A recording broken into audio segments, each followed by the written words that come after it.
Hello Excel users. Today let's learn something super cool. How to add and delete columns in Excel. It's like giving your data some magical makeover tricks. So let's get started. First things first. What's a column in Excel? A column is a vertical series of cells in an Excel worksheet, identified by alphabets from A to XFD. A worksheet contains a total of 16,384 columns.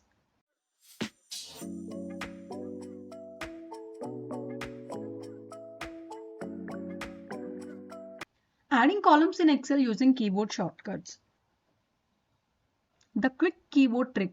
Select the column where you want to add a new blank column.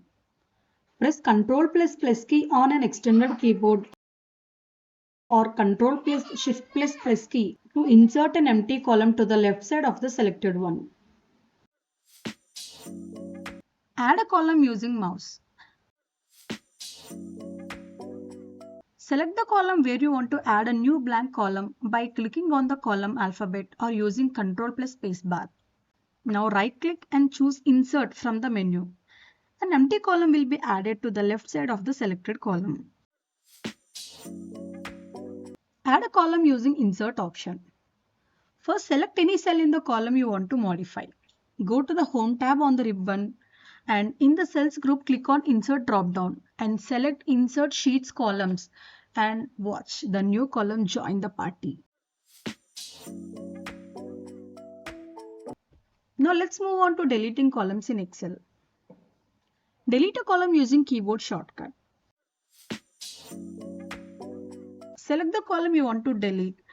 Press Ctrl and minus and whoosh, it's gone just like that. Delete a column using mouse.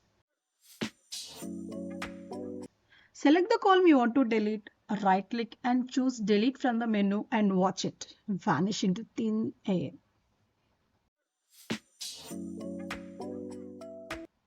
Delete a column using delete option. First, select any cell in the column you wish to delete. Navigate to the Home tab on the ribbon, click on Delete drop-down and choose Delete Sheet Columns. And there you have it, adding and removing columns with these cool tricks. Thanks for hanging out. If you want more awesome tips and tricks to level up your Excel game, don't forget to hit that subscribe button below. Stay tuned for more fun and helpful tutorials. Thank you.